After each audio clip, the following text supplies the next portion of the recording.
C'est parti. Donc aujourd'hui, on va se retrouver pour une mise en place d'un client. Donc en fait, pour vous dire, c'est un client qui est à Vincennes, à côté du château. Je sais pas si vous voyez, mais il est 6h40. On va y aller très tôt le matin parce qu'en fait, il y a beaucoup de bouchons, il y a de la circulation. J'en ai à peu près pour 45 minutes, 1 heure.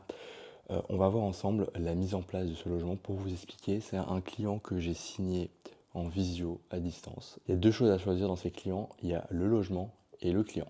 Le client, pour vous dire, c'est un investisseur et en fin de compte, moi, c'est le genre de client que je veux avoir parce qu'en fait, c'est des personnes qui savent ce qu'ils veulent, ils veulent faire de l'argent, ils veulent que leur logement soit bien entretenu, etc. Ils font pas chier pour un tas de raisons annexes. Et la deuxième, c'est le logement. Donc moi, avec les photos, j'arrive à savoir si le logement va être fait pour Airbnb, s'il y a de la qualité. Donc en fait, j'ai vu le logement, ça a matché avec le propriétaire, on a signé le contrat.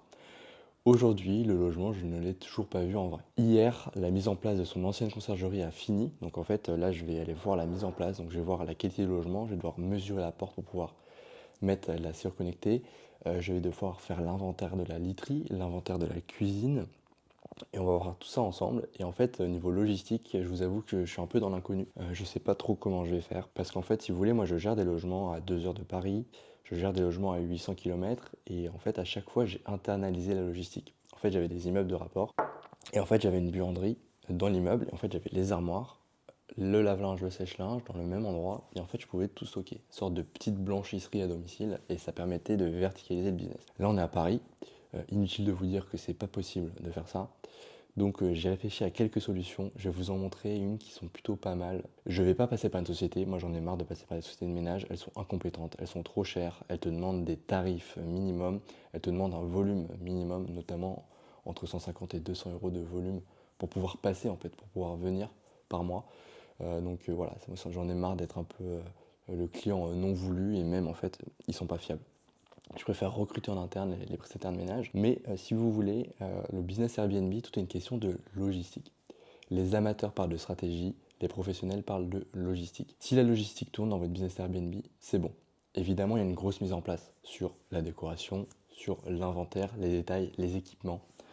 Mais une fois que vous avez fait ce gros travail de mise en place, qui peut prendre 1, 2 semaines, ensuite tout est une question de logistique et votre business y tourne. On va voir ensemble comment est-ce que l'appartement est. Ça se trouve, je vais avoir des bonnes surprises, des mauvaises surprises. Et on va voir ensemble la première impression en live. Le but de cette vidéo, c'est de vous montrer le plus de transparence et vous montrer comment est-ce que je vais gérer de la logistique, combien est-ce que le logement rapporte, je vous ferai une estimation. Et c'est parti.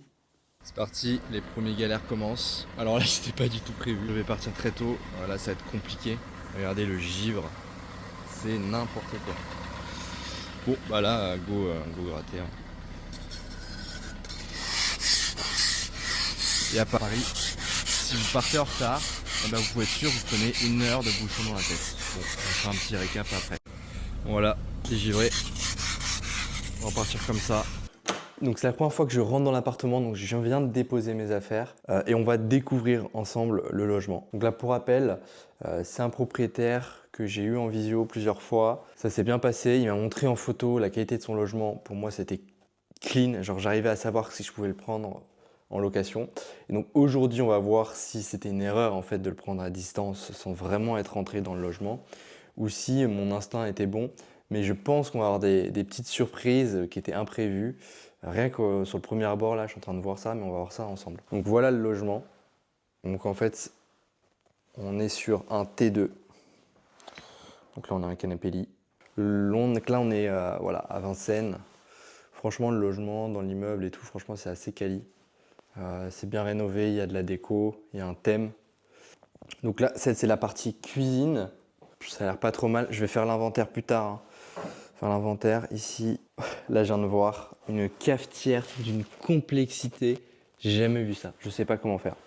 Donc, à mon avis, ça va sauter. Ou alors, il va falloir une vidéo. Donc, j'ai demandé au propriétaire à partir sur une cafetière Nespresso.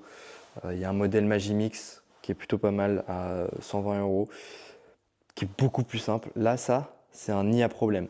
Pensez, quand vous faites de la location courte durée, pensez à la simplification et à l'utilité au côté fonctionnel. Là, je vois 3 boutons, plus un bouton là, plus un autre là, plus un affichage ici. là vous pouvez être sûr que ça va être un nid à problème, donc ça va être super compliqué. Donc là, soit je fais une vidéo Google Drive où en fait j'explique comment ça fonctionne, mais je suis pas sûr d'y arriver. Et le mieux reste de changer, partir sur une cafetière Nespresso que tout le monde sait utiliser, il y a 2 boutons, c'est très simple. Donc là on peut voir du coup un four. J'ai appelé le client, il m'a dit que le four avait du mal à fonctionner. Donc en fait, ce qui va se passer, c'est que je le mettrai pas. Parce que là, c'est un nid à problème. On va essayer d'être rapide, d'être efficace. Si vous voulez, plus le logement est petit, moins il y a de probabilité qu'ils utilisent le four. Plus un logement est grand, que vous passez à 6 personnes, 8 personnes, 10 personnes, 12 personnes, il y a plus de chances que les gens cuisinent en famille et fassent des gros trucs, des gros plats. Donc là, c'est là où ils vont utiliser le four. Donc pour moi, c'est pas un point négatif. Donc on va aller à l'essentiel. On va dire que le four ne marche pas, ne fonctionne pas, et je vais l'enlever des équipements de l'annonce.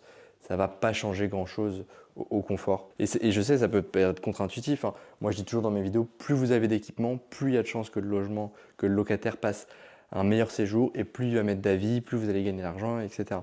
Là, je reprends en fait un logement d'une ancienne conciergerie, donc là c'est un peu plus compliqué, je dois m'adapter, et donc là pour être le plus efficace, on va pas mettre en place le four. Sinon, micro-ondes ça a l'air bon, grille-pain ça a l'air bon, bouilloire ça a l'air bon, très sympa ça. Très sympa ça, le style comme ça. Ouais. Oula, petite assiette, c'est pas du cristal, hein, c'est du verre, imitation cristal, à mon avis ça c'est pas ouf. Niveau rangement, bah, je regarderai ça après. Donc là, on a le rangement au niveau des coupes, des assiettes. Alors là, il y en a 4. C'est pas suffisant. Il faut 2 fois la capacité max de locataire. Donc là, c'est un logement pour 4. Donc il faut 8 assiettes minimum. Ça, c'est le classement tourisme. On regardera la partie chambre après. Je vous rappelle, hein, c'est ma première visite. Et là, qu'est-ce que je vois? Je vois une fuite. Je suis dégoûté. Le propriétaire ne le savait pas. Je l'ai appelé là tout à l'heure. Et on peut voir une fuite. Et en fait, du coup, c'est l'ancienne conciergerie qui lui a laissé des bonnes surprises. Donc là, on va faire venir un plombier. Franchement, la déco et tout, c'est pas mal pour des appartements rénovés sur Paris et ses alentours. Donc ça, c'est la salle de bain. Et là, on a la partie chambre. Le risque de ce qui se passe quand vous prenez un logement où vous n'avez pas encore visité, et bien en fait, niveau équipement logistique, vous avez des surprises. Donc là, moi, je vois ça, je dis compliqué. Mais en fait, c'est un lit coffre. Parce qu'en fait, là, il va falloir stocker la logistique. Tout est une question de logistique. Donc, il y a une armoire, mais ça, je suis pas fan parce qu'en fait, les locataires peuvent se servir dedans. Il faut un endroit un peu plus caché, je dirais. Et donc, en fait, ce qui va se passer, c'est qu'on va mettre la logistique en dessous. Donc, il y a un lit coffre et c'est là où je vais stocker la logistique. Et on verra ça plus tard dans la vidéo. Donc là, on a un petit meuble classique, petits équipements. Mais voilà, le truc. Et on peut même ranger. Si vraiment vous êtes en galère, perdre un peu en esthétisme, vous pouvez mettre des petits rangements au-dessus pour les locataires. Je vais vous montrer après le hack. Donc là, moi, ce que je vais faire, ok, j'ai une vidéo à tourner, je suis là mais je dois être efficace aussi. Là, je vais faire un inventaire de la cuisine, je vais faire un inventaire de la literie pour savoir ce qu'il faut acheter. Et on va essayer de mettre tout ça en place. Voilà, on va essayer de mettre tout ça en 2-3 heures, peut-être 4 heures on va mettre pour faire tout ça. Donc je vous laisse. Bon, bah les imprévus commencent. Donc en fait, si vous voulez, à la base, mon stockage, ça devait être sous le lit et au final c'est un lit coffre. Moi à la limite je me suis dit bon pourquoi pas. Sauf que le lit coffre, les pistons sont complètement cassés. Ça c'est censé aller dans ce truc là. Bon, du coup ça a réparé. Bref, là pour que ça tienne je suis plus obligé de caler dans le lit. Bref, faut tester ces process et ça va pas fonctionner. Là aujourd'hui, donc soit on répare les pistons, donc à la limite ça on peut le faire éventuellement. Mais il y a une qualité assez désastreuse au niveau du lit coffre. Le mieux reste en fait de prendre un sommier, de mettre des pieds de lit plus haut, entre 17 et 20 cm, et en fait vous rangez après sous le lit. Là c'est compliqué, là je suis en train de faire un désordre complet. Il y avait des équipements en double, donc tout ça, ça va sauter. Il y avait des sacs aussi, ça va sauter. Il faut que j'essaye de rendre tout ça clean. Donc là je suis en train de partir sur ça. Et donc franchement c'est des mauvaises surprises. On va réussir à s'adapter. Mais est-ce que le locataire va me suivre? Je sais pas, on va voir ça. C'est la petite astuce pour les petits appartements. En fait, vous allez créer du stockage sous le lit. Soit vous avez une armoire, mais en général les armoires ne sont pas fermées. Il n'y a pas de loquet ou de verrou. Donc en fait, vous prenez ces petits trucs, vous les montez. C'est simple. Hop. Vous les montez. Hop, hop. Hop. Voilà. Là, vous avez du stockage, regardez. Hop. Vous avez du stockage, il faut le voir comme un tiroir et en fait, vous le fermez. Hop. Vous le fermez. Hop. Voilà. Une fois que vous avez votre stockage, c'est comme ça. Là, vous pouvez mettre drap housse de couette, literie. Vous pouvez en mettre un où vous mettez tout votre réassort, papier toilette, capsule à café, petits produits d'entretien. Moi, j'en ai acheté 2, je vous conseille 4. Là, il y a des petits trucs et en fait, vous rajoutez ce petit loquet ici. Et après, ces trucs-là, vous les rajoutez sous les lits. Donc là, on va voir sur le logement qui est ici. Il faut rajouter sous les lits ici. Bon là c'est un lit coffre mais c'est pareil. En fait le problème de ces armoires là, vous pouvez éventuellement mettre la literie, mais ils vont vous tâcher, ils vont l'utiliser, ça va être n'importe quoi. Il faut vraiment loquer les endroits. Petits logements sur Paris, des petits studios, des petits T2 et tout, c'est compliqué, donc il faut vraiment avoir un peu d'astuce. L'idéal reste dans des villas, avoir une buanderie avec une belle armoire, dans des immeubles de rapport, d'avoir une petite pièce, on fait lave-linge, sèche-linge avec une buanderie. Bon, actuellement, je suis en train de faire l'inventaire de la literie de l'appartement. C'est pas joyeux. Alors, je vous explique, c'est un appartement 4 personnes maximum. Il y a 2 lits et il faut 3 sets de lits par lit. Et donc, ce qui nous fait 6 housses de couette, 6 draps housses. Et donc là, j'ai fait le compte, on a 4 housses de couette. Par contre, on a 0 drap housse. En fait, ils mettaient jamais de drap housse, je comprends pas. J'ai 2 serviettes. J'ai des couettes d'une finesse, c'est catastrophique. Par exemple, regardez la couette. On est à Paris, hein, on n'est pas non plus dans le sud de la France.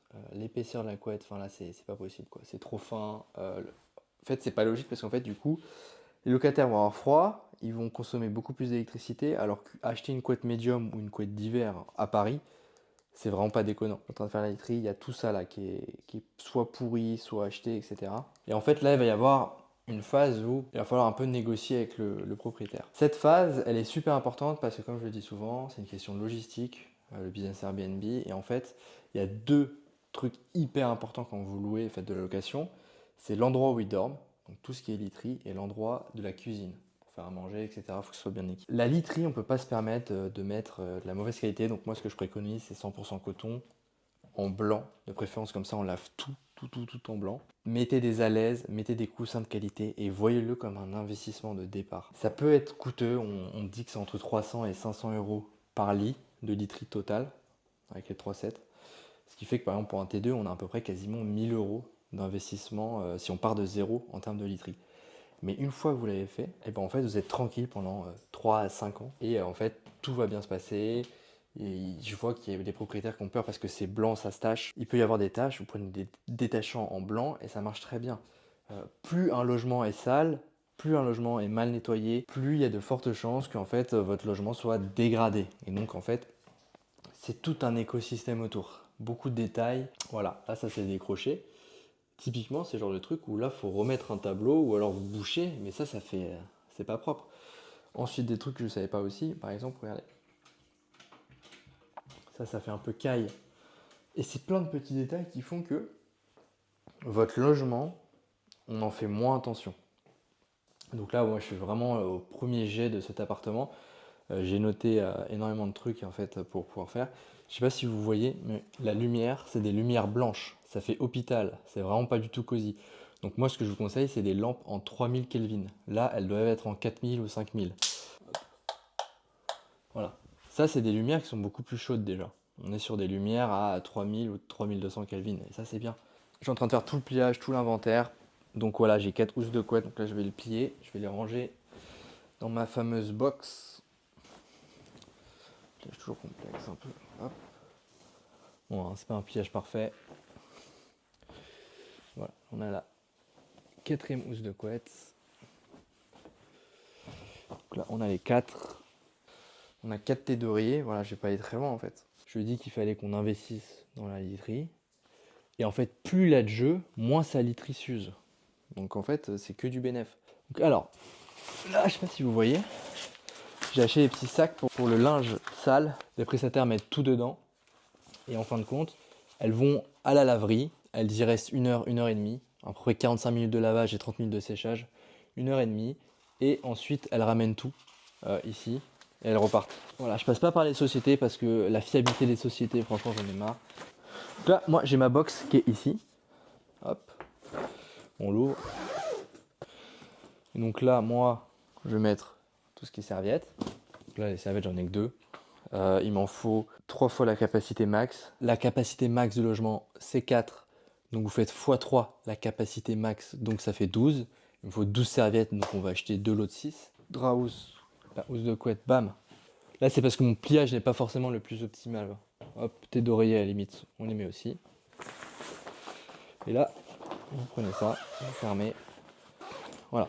Vous avez votre box que ensuite vous mettez sous le lit. Encore une fois, ça c'est pour des petits appartements, des studios, des T2, quand vous avez besoin de stockage. Là, j'ai mis 2 box.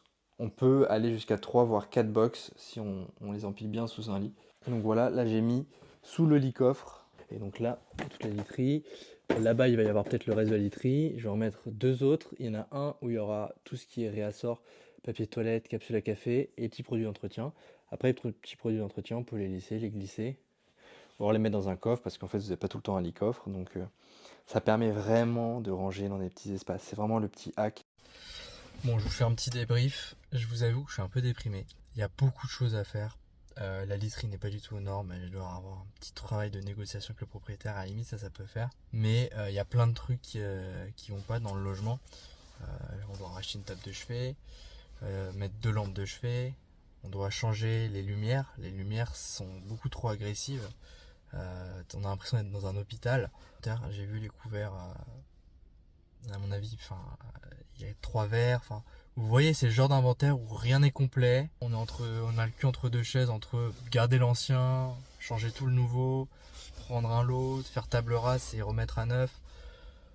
C'est compliqué. Niveau des couettes, pareil, elles sont trop fines, il faut en racheter. Il y a une fuite, je ne suis même pas au courant. Il y a une fuite, le propriétaire n'était pas au courant aussi.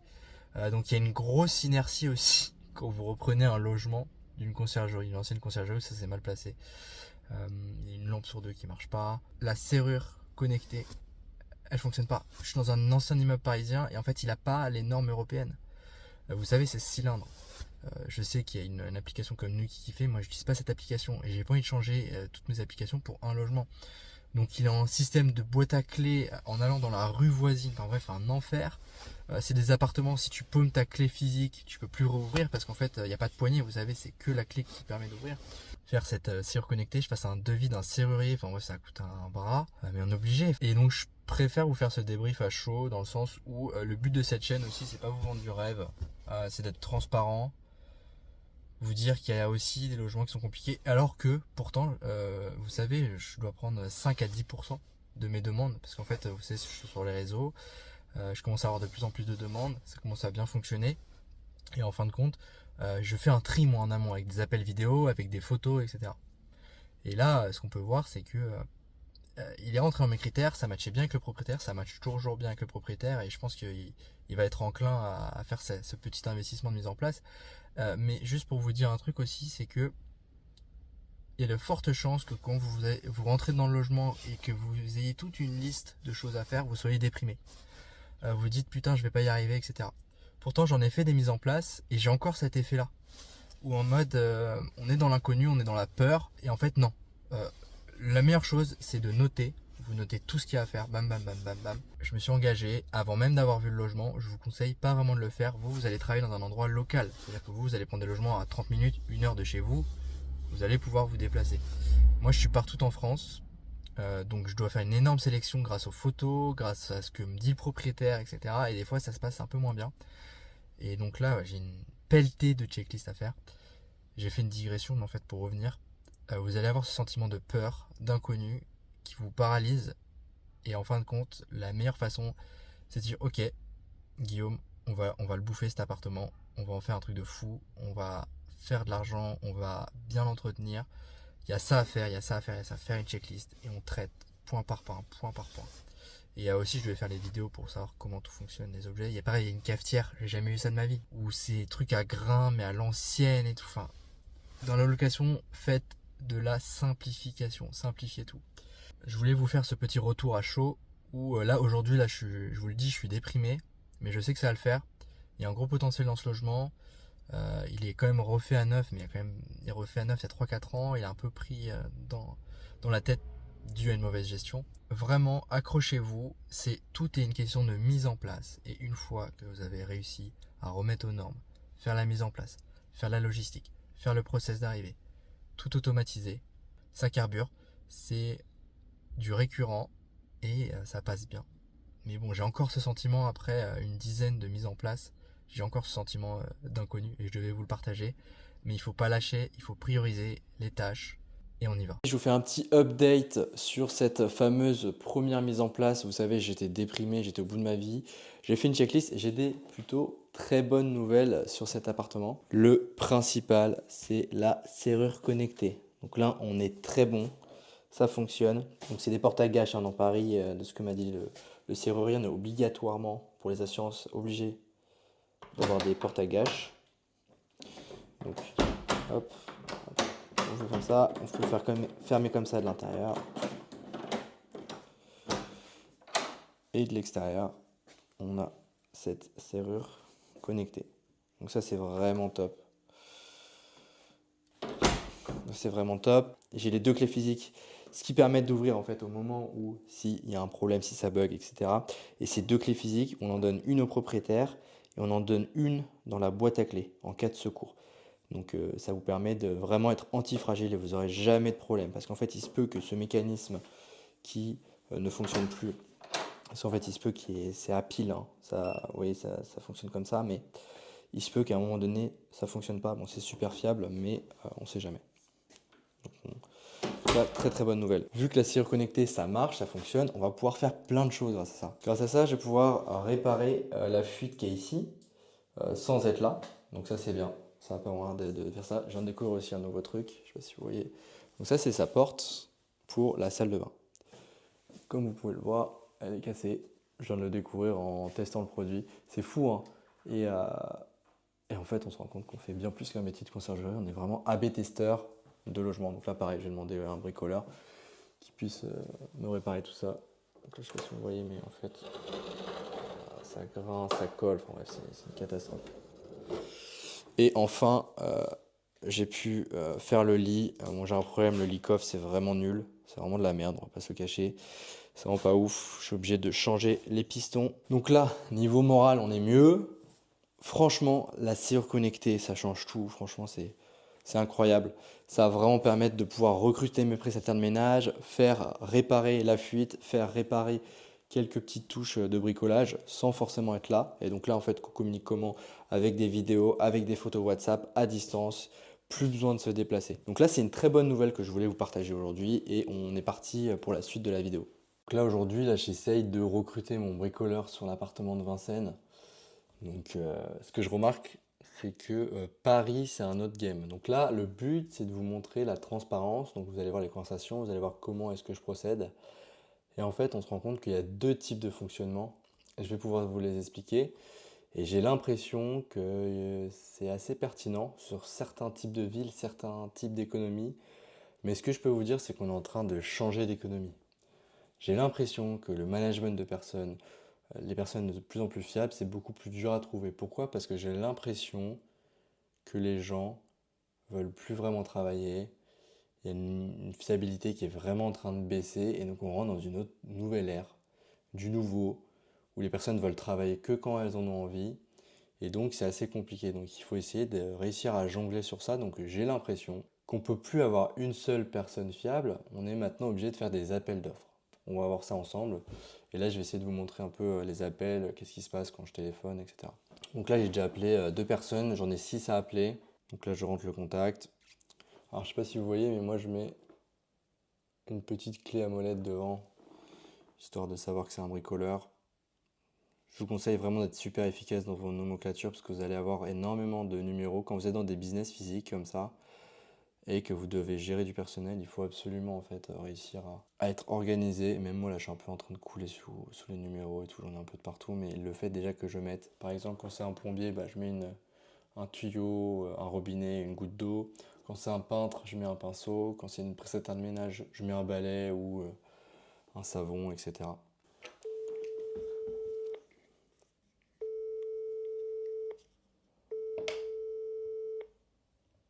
Voilà. Bon là ils me répondent pas, donc là moi ce que je vais faire c'est que j'envoie un message sur un WhatsApp business. Alors c'est censé être un homme, je tombe sur le WhatsApp business, je tombe sur une femme.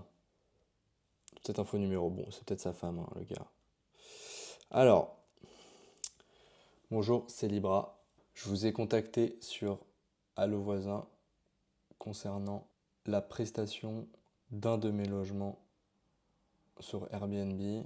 Je recherche un bricoleur qui soit capable de faire de la maintenance de ce type. Actuellement, j'ai besoin d'une intervention concernant une porte de salle de bain. Pouvez-vous me rappeler s'il vous plaît? Donc là, alors, sur le business Airbnb, il y a beaucoup de mise en place. C'est assez compliqué en fait au départ. Mais une fois que vous avez réussi en fait à recruter vos prestataires de ménage, votre bricoleur, ça tourne. Mais au départ, ça demande une grosse inertie. Je me complexifie la vie, c'est-à-dire qu'en fait, moi, je le fais un peu dans toute la France. Et donc, je dois à chaque fois recruter, repartir sur un process. Vous, la plupart des gens qui vont ouvrir un business de conciergerie, vous allez l'ouvrir de façon locale. Vous allez vous déplacer à 30, voire 1 heure de chez vous grand maximum. Mais quand vous allez avoir vos prestataires de ménage, vous pouvez les avoir pour 1, 2, 5, 10, 15, 20 appartements dans la même ville. Et ça, c'est pertinent, voire dans les villes voisines. Si vous acceptez de faire 1 ou 2 heures de route, ça peut se faire. Vous pouvez aller conquérir le marché de plusieurs villes. Donc c'est pour ça qu'il y a une inertie au départ. Oui, je pense que ça sera mieux. C'est mieux comme ça. C'est Oui. mieux. Alors dites-moi, oui, j'ai vu votre annonce, c'était pour une porte de salle de bain défectueuse, c'est ça? Alors ça, c'est pour la réparation, ouais, effectivement, actuellement. D'accord. D'accord. Et en fait, on aimerait chercher aussi quelqu'un qui puisse intervenir sur de la maintenance Airbnb. Ça, c'est pour moi, ça. Ça, c'est moi. D'accord. Ah, parce que vous travaillez à deux, c'est ça? Oui, voilà. En fait, j'ai mon collègue, en fait, Ibrahim. Il s'occupe de tout ce qui est bricolage. Et Ouais. moi, tout ce qui est ménage, Airbnb, je m'occupe de ça. D'accord. Vous pourrez lui envoyer une vidéo de ce qu'on recherche par Oui, rapport à la bien sûr, bien sûr. réparation. Oui, bien sûr, il n'y a pas de souci.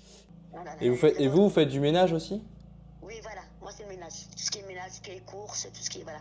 D'accord. Bah ça peut être intéressant parce que là, je suis en train de recruter aussi des prestataires de ménage. Ah, bah, super, bah, génial alors. Bah, c'est génial. On Donc, peut et vous êtes un auto-entrepreneur? on travaille tous les deux, en fait. Oui, oui, mais ce que je veux dire, c'est que vous êtes quoi, une société? C'est comment vous fonctionnez? Non, on est particulier. D'accord. En auto-entrepreneur, c'est-à-dire que je peux avoir une Oui, facture de voilà. vous. Oui, oui, oui, oui, oui. D'accord. Donc, en fait, ils travaillent à deux. Ils sont deux collègues, ce qui est pas trop mal. T'en as un qui s'occupe plutôt du côté un peu secrétaire, répondre aux messages, hein. Le truc un peu chronophage. Et l'autre, il va être que dans du manuel, la maintenance et de la réparation. Ce qui est pas con comme fonctionnement. Et elle fait aussi prestataire de ménage. Je vous ai envoyé la vidéo concernant notre réparation actuelle qu'on nous demande. Ce qui serait bien, bah, c'est que soit il me rappelle, ou alors il me fait un vocal ou un message où il m'explique comment est-ce qu'il ferait pour lui pour réparer ça, à combien il estime l'intervention. Voilà, ça me pourra me donner un ordre d'idée pour voir un peu. Merci beaucoup. Ça peut être pas mal de vous faire un premier fil, c'est-à-dire qu'en fait, vous avez une réparation à faire ou alors une fausse réparation. Et en fait, vous balancez la vidéo et vous voyez comment est-ce que la personne réfléchit. Comment elle s'y prendrait pour faire la réparation. Et en fait, ça permet de vous faire un premier filtre parce qu'on est quand même sur des gros volumes. On va essayer de trier les gens, on va essayer de contacter un maximum de personnes. Et il va falloir en fait trier. Donc là, c'est exactement ce que je suis en train de faire. Et ben moi, je peux vous envoyer une vidéo de la réparation. Voilà. Elle dure 30 secondes, hein. Vous pouvez la voir maintenant. Comme ça, vous me dites un peu qu'est-ce qu'on pourrait faire, comment est-ce qu'on pourrait réparer ça, qu'est-ce que vous en pensez. Ok, d'accord, pas de souci. Hop, là, je vous l'ai envoyé. Je ne sais pas si vous avez reçu. Donc, il y a une photo et une petite vidéo de 30 secondes. Donc, en fait, je pense qu'il y a la cheville qui est un peu sortie. Mais c'est du placo ou Ouais, pas? ouais, c'est du placo. Ouais, parce qu'il y a un vis. Donc c'était sûr que ça allait pas tenir hein, avec une vis normale. Ouais, ça va pas tenir comme ça, parce que si c'est des placos, ça va pas tenir. Si Ouais, c'est des carreaux plâtres, il faut du suivi spécial aussi. ouais. Non, non, mais c'est du placo, c'est pas du plâtre. Ok, Voilà, et après vous avez vu, hein, il y a un petit bout de bois qui est pété. attends, je pense.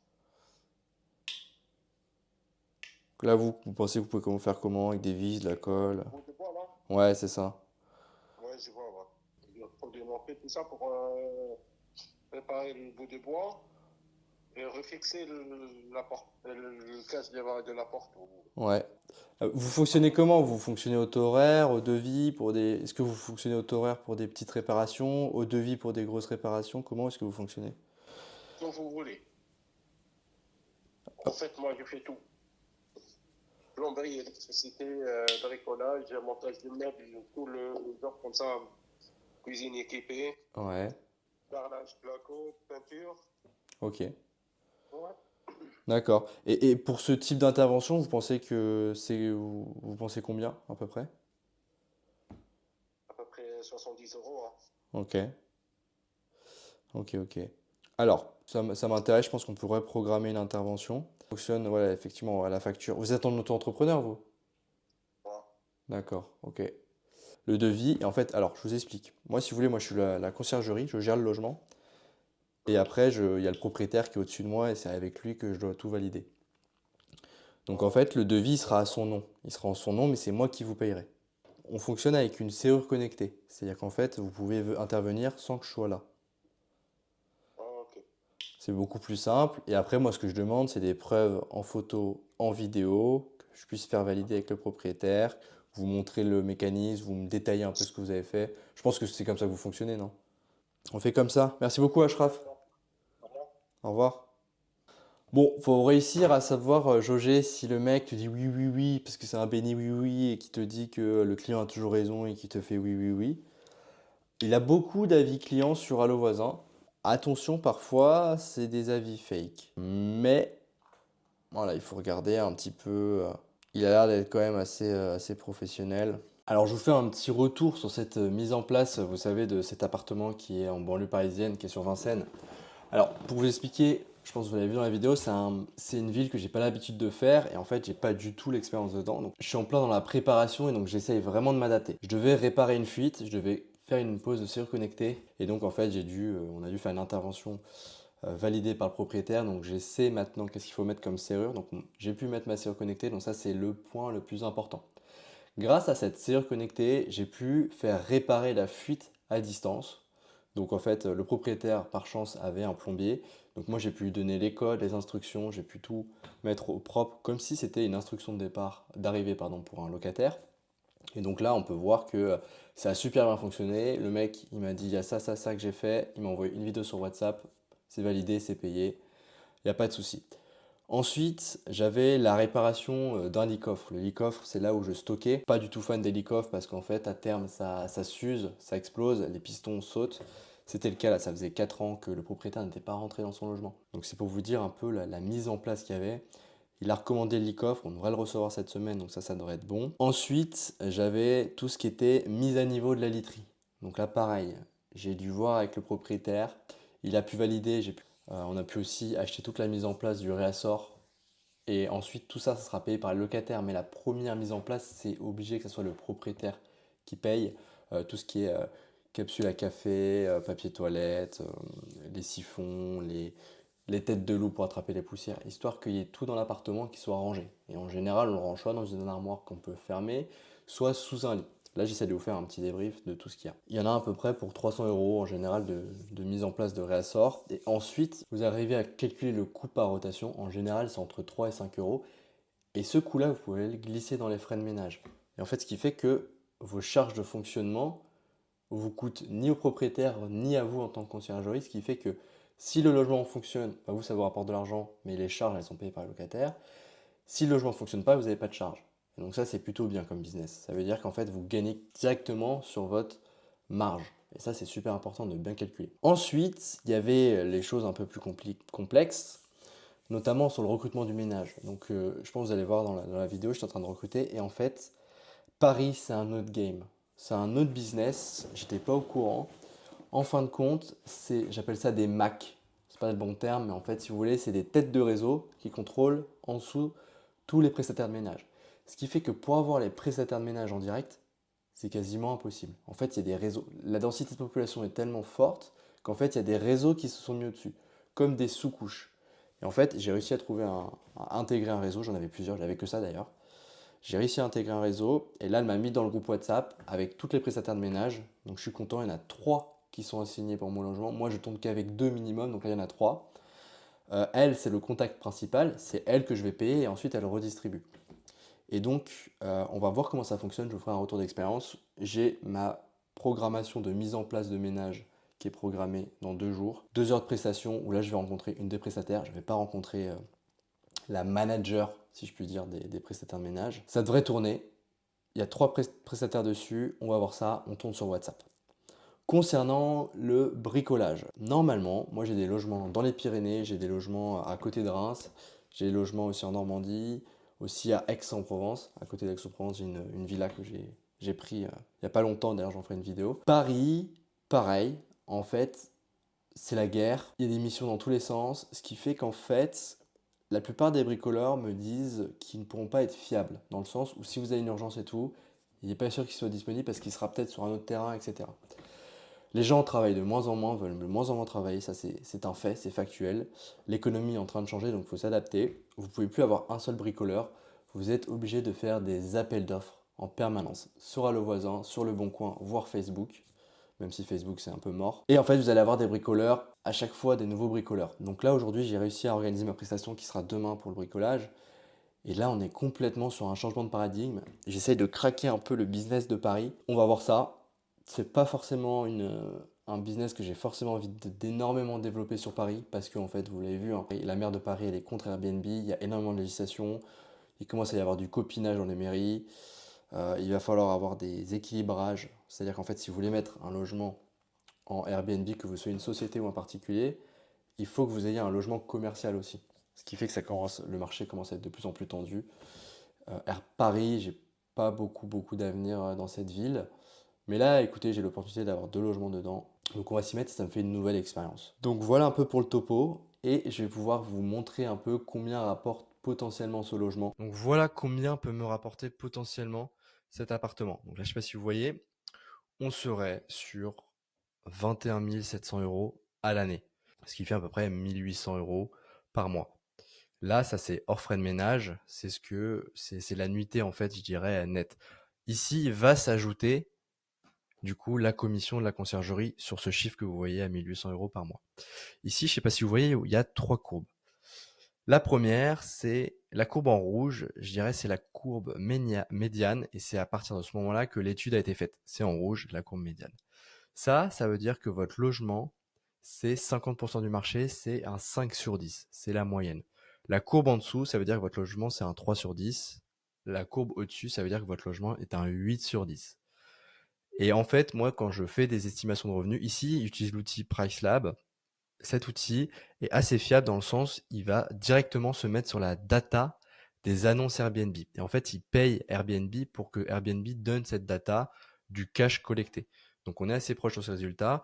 Moi, je pars du principe que le logement qu'on a actuellement, je dirais que c'est un 6,5 sur 10. Je préfère dire aux propriétaires, on est plutôt sur un 5 sur 10. Je préfère ne pas surestimer les estimations de revenus. Je préfère limite les mettre un peu en dessous, d'être un peu réaliste parce que comme ça fait moins de faux espoirs. Toi, ça te met moins de pression. Et dans la vie, il n'y a rien de pire que les faux espoirs. Donc, vaut mieux être un peu en dessous. Donc, 1800 euros par mois. 66% taux d'occupation, on est sur Vincennes. Comme on peut voir, en juillet-août, comme à Paris, il y a une baisse du chiffre. Pourquoi? Parce qu'en fait, il n'y a pas moins de visiteurs à Paris. C'est juste que beaucoup de Parisiens quittent la capitale et donc ils mettent leur logement en location, ce qui fait qu'il y a beaucoup plus d'offres que de demandes. Pourtant, le nombre de tourisme à Paris, il est stable à peu près toute l'année. C'est une mégapole et donc en fait c'est tout le temps stable. On voit les prix à la nuitée, 89 euros. Son annonce, je vais devoir la refaire. Il a eu des très mauvaises notes, donc je vais devoir la refaire. Pour relancer son annonce, moi je vais baisser un peu le prix de base pour avoir un peu d'avis, pour voir comment le logement tourne. Je vais aussi mettre une restriction de 2 nuits minimum au départ pour voir si la logistique tourne. Si je vois que la logistique tourne plutôt bien, et bah à ce moment-là, je passerai à 1 nuit minimum pour avoir plus de visibilité, pour qu'on commence à engranger un peu plus de taux d'occupation, de cash et d'avis.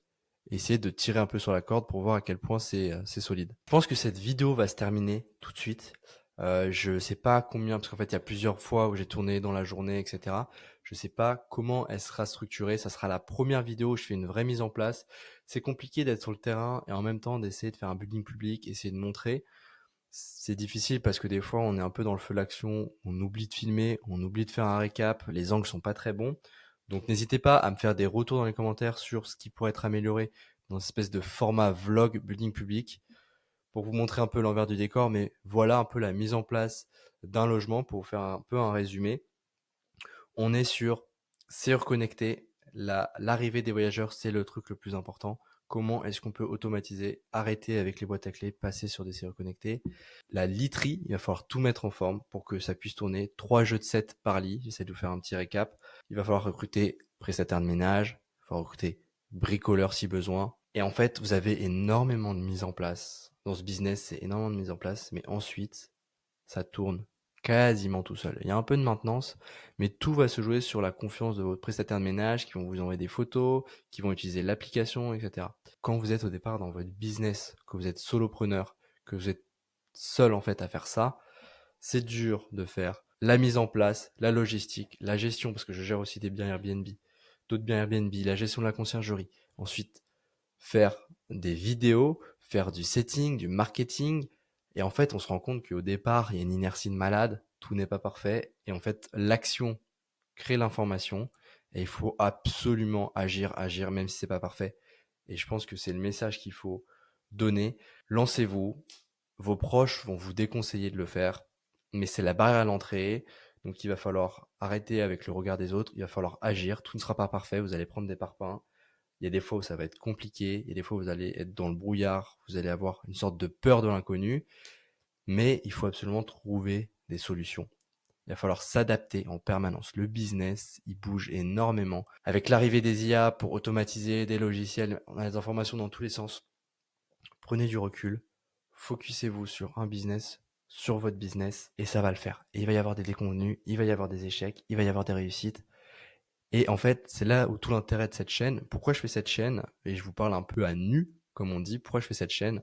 La qualité est horrible, hein, on peut le voir. Moi, j'ai pas encore les moyens de mettre dans le matos, etc. Pourquoi je fais cette chaîne? 2 raisons. La première, pour moi, c'est la meilleure façon d'apprendre, c'est d'enseigner. Et l'action crée l'information. Ça, c'est la première chose. Et j'ai envie de donner une trace. Une trace de me dire dans 5, 10, 15 ans, de dire ok, j'ai fait ci, j'ai fait ça, et je pourrais même le transmettre à mes enfants. Voilà la dure réalité du business, voilà comment est-ce que j'ai fait pour faire ci, pour faire ça, les problèmes que j'ai rencontrés, les solutions, ce que ça m'a appris, voir mon évolution au fur et à mesure, voir comment on grandit, parce que si on réfléchit bien, en fin de compte, on prend pas de risques, on fait que du business. Tant que dans la vie, vous avez la santé, il n'y a pas de souci à ce niveau-là. On fait que du business, au pire, ça marche pas, vous perdez un peu d'argent, c'est pas grave, l'argent vous allez le retrouver. Ce que vous ne retrouvez pas, c'est le temps, c'est la santé, et au final, quand on se rend compte, on prend pas vraiment de risques. C'est que du business tout ça. Et c'est le message que je voulais porter. C'est que arrêtez de vous complexifier la vie, l'action, simplifiez, et surtout faites, focussez-vous sur le business, lancez-vous. Il n'y a aucune raison que ça marche pas. Aujourd'hui, il y a des chaînes YouTube comme la mienne, comme d'autres chaînes. Vous pouvez aller voir, prendre du contenu gratuit, aller demander des conseils. Aujourd'hui, on est dans une ère où tout est possible. On est dans une ère où l'information est accessible. Mais comme je le dis, il faut être dans l'action à un moment donné. Et il faut arrêter de croire que tout est plus vert ailleurs, que tous les business sont différents, que tout, on est quand même sur un business physique, etc. Alors oui, on est sur des business physiques. Je sais que ça a plus du tout la même tendance. Aujourd'hui, on est beaucoup sur le business en ligne, on est beaucoup sur du marketing, on est beaucoup sur l'économie de réseau, l'économie de l'attention. Mais des business physiques, moi je pense qu'on va être dans un monde qui va bouger de plus en plus. Je pense que la longue durée, elle va se réduire, mine de rien. Je pense que la courte durée, je pensais qu'on était arrivé à la maturité de marché sur Airbnb. En fait, pas du tout. On va arriver à une révolution où les gens, l'Occident et même les gens du monde entier vont bouger de plus en plus, vont aller visiter, vont faire du télétravail, vont rester 3-4 nuits à une ville, ils vont se barrer, ils vont aller dans une autre ville, ils vont travailler. Les gens ne sont plus statiques, ils bougent. La technologie, on automatise à mort, et ça c'est hyper important. On essaye de mettre de l'intelligence artificielle, d'utiliser des logiciels, d'envoyer des messages automatiques, essayer de personnaliser, toujours avoir le contact humain. On essaie d'avoir un support sur WhatsApp, etc. Mais ça, il va y avoir des chatbots pour déléguer.